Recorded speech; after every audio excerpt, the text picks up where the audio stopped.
শয়তানের নামটাও লইতে হয়। আউযু বিল্লাহি মিনাশ শাইতানির রাজিম। কত শুদ্ধ করে শয়তানের নামটা আল্লাহ হাফেজ হবে। এত মোহব্বত, ওই এত সুন্দর করে শয়তানের নাম লেবার কইছে কারারি। শয়তানকে আমি নিজে, আমি শয়তান। কে শয়তান? আমি শয়তান। সৌদি আরবের মক্কা শরীফের বিগত 200-300-400 বছর ধরে যত ইমাম সাহেব দাঁড়াইছে সবই তো ওহাবি, সবই ওহাবি ঘরের। এগো সুর কি কম? এগো সুর কি কম? এগো সুরের আরবি পড়ার সৌন্দর্য কি অসাধারণ নয়? তারা যে কোরআন তেলাওয়াত করে শোনার মতো না? তাতে কি হয়েছে? আত্মপরিচয় পাইছে। শয়তানের নামটাও লইতে হয়। আউযু বিল্লাহি মিনাশ শাইতানির রাজিম।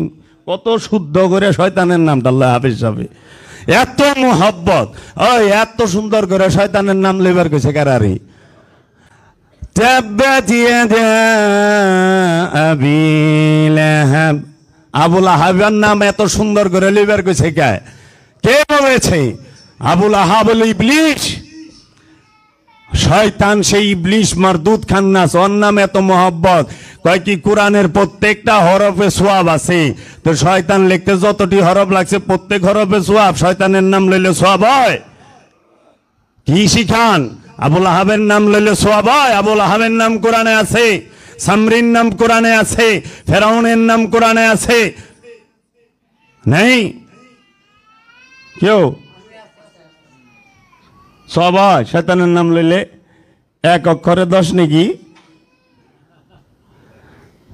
নেক কার নাম লইলে সোয়াব হয় আর কার নাম লয়? শয়তানের নাম এত সহিভাবে লনের কিচ্ছু হয় নাই, কিচ্ছু নাই। কারণ শয়তানকে আমি নিজে, আমি শয়তান।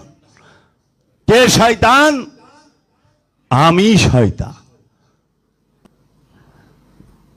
নিজের শয়তান কইতে খুব কষ্ট লাগে। কে কইছে কষ্ট লাগে না? কেউ দেখে অনেকে মাথা ঝুঁকে। আর এইটাই সবচেয়ে বড় কষ্ট, এইটাই সবচেয়ে বড় কষ্ট, নিজেকে শয়তান বলা। নিজেকে সবাই মুমিন বলতে চায়, আমি আশেকে রসুল বলতে চাই, কিন্তু আশেকে শয়তান বলি না। কিন্তু আসলে আমার চরিত্র হচ্ছে আশেকে শয়তান। আমি কখনোই আশেকে রসুল না। কোন দিক দিয়ে আপনি আশেকে রসুল? রসুলের নাম নিলে আপনি ঝগড়া করেন, কোন আপনি আশেকে রসুল? আপনি তো আশেকে শয়তান। আপনি আশেকে শয়তান হয়ে বয়ে রয়েছেন। দুনিয়ার সম্পদের মালিক হইতে চান, এটা কি রসুলের প্রেম না শয়তানের প্রেম? দুনিয়ার সম্পদের মালিক তো শয়তান এবার চায়। আশেকে শয়তান নাম দিছে আশেকে রসুল। এটা হলো আশেকে মারদুদ। দুনিয়ার অহংকার, এলেমের অহংকার, সম্পদের অহংকার, ক্ষমতার অহংকার, কিন্তু নাম দিয়ে দিছে আশেকে রাসূল। আপনি তো আশেকে ইবলিস। কারণ অহংকারের আরবি হচ্ছে বালাসা, হিব্রুতে হচ্ছে ইবলিস। তা আশেকে ইবলিস, আশেকে শয়তান, আশেকে মারদুদ, আশেকে খান্নাস, নাম দিয়ে দিছে আশেকে রসুল। হ্যাঁ, তৌহিদি জনতা। নিজেকে শয়তান বলা সবচেয়ে কষ্ট, কিন্তু আসলে প্রতিটা মানুষই শয়তানের সমস্ত রূপ নিয়ে বৈশা থাকে।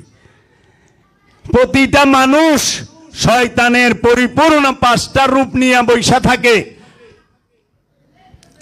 ওই মানুষ যে শয়তান, সে যখন ঈমান আনে কার উপরে? আদমের উপরে, রসুলের উপরে, মুর্শিদের উপরে। তখন সে কি করে? ঈমান আনার সাথে সাথে মুর্শিদ তাকে হুকুম করে, ইয়া আইয়ুহাল্লাযিনা আমানু, হে ঈমানদার। কে কইতাছে? মহানবী কইতাছে। কাকে?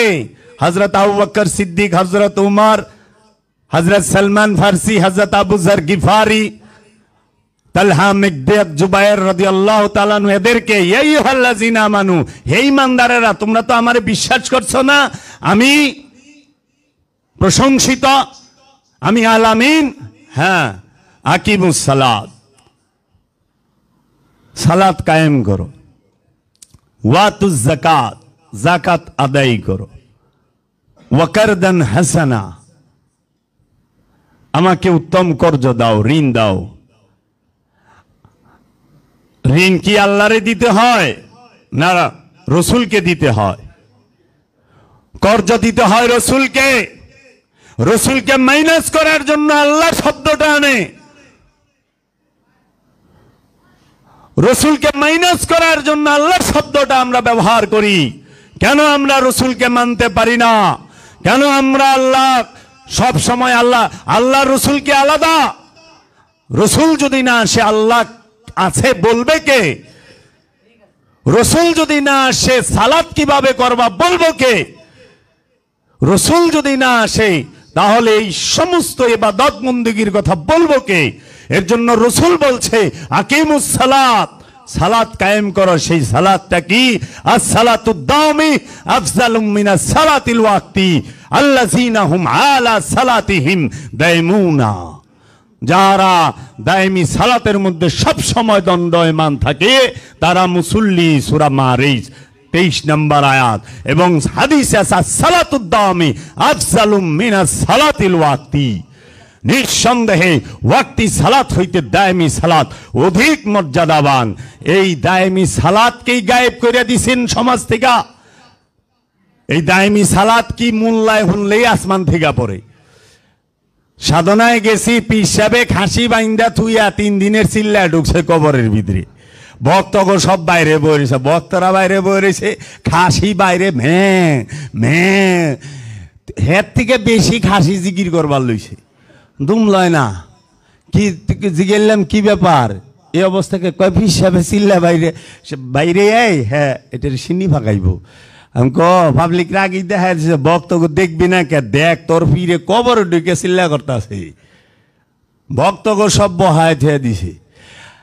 আশ্চর্যের বিষয় হইল হ্যাঁ আজান দিলে নামাজ পড়বার বাইরে। কি ব্যাপার?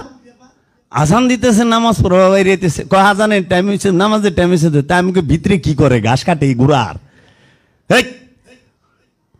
হ্যাঁ যে কবরের ভিতরে চিল্লায় ঢুকছে ভিতরে, তাইলে সারাদিন কি করে, সারা রাত কি করে? ওইটা তো দায়মি সালাত। দায়মি সালাতের সামনে ওয়াক্তি সালাত হচ্ছে শস্যার মতো, শস্যার দানার সমান। মানে পীর এই বুঝে না দায়মি সালাত কি? মোল্লায় আজান দিলে পীর সাহেবে গর্তেতে বাইরে যায়, নামাজ পড়া দিলে বুঝেন কত আলামা কামের পীর সাহেব। তাহলে হ্যার মুরিদটার অবস্থাটা হইব কি? বাবাই জাহাঙ্গীর কইতু যেমন পীরটা ওই রকম মুরিদটা একবারে নিকসু, তার মুরিদ মাকাসু। পীর সাহেব হইল নিকসু, মুরিদ হয়ে গেছে মাকাসু। বুঝেই না দাইমি সালাত কারে কয়, ওয়াক্তি সালাত কারে কয়, সিয়াম কাকে বলে। না খায়া থাকা রোজা রে? যদি না খায়া থাকা রোজা হয় আমি আমারে কইলে যে আল্লাহ আল্লাহ জিকির করেন আল্লাহকে পাইবেন, তা আমি বললাম এটা একটা ডাহা মিছা কথা। কই কে? আমি যদি আল্লাহ আল্লাহ জিকির করে আল্লাহ পাওয়া যাইতো তাহলে গুলিস্তানের ভিখারিরা সবচেয়ে প্রথমে আল্লাহ পাইতো। অবধিকে আল্লাহওয়ালা লোক জগৎ আর কেউ থাকতো না। বিশ্বাস নয় গুলিস্তানে একদিন বয়ে থাকবেন, সিনেমা হলের এন্দা চৌরাস্তা এন্দা খালি পাল্টি খাইব আর ভুলটা ধাক্কা দেওয়ার খালি আল্লাহ, আবার আল্লাহ, আবার দেখেন মালপানি কয়টা ভুললো, ওইটা আবার লয়। শরীরে টায়ার বান্ধা লইছে, যা দেখেন গা ওরা 1 সেকেন্ডও মুখের থেকে আল্লাহর জিকির সরায় না। তাই বাবা জাহাঙ্গীর কইছে সাধনার মধ্যে যায় ওই জিকির করিস না গুলিস্তানের ভিখারির মতো। আল্লাহ বললে কয় টাকা পড়ছে? 5 টাকা। আল্লাহ 10 টাকা। এই জিকিরে আল্লাহ ভাবি না, ওইটা একাই পকেটে ঢুকবো।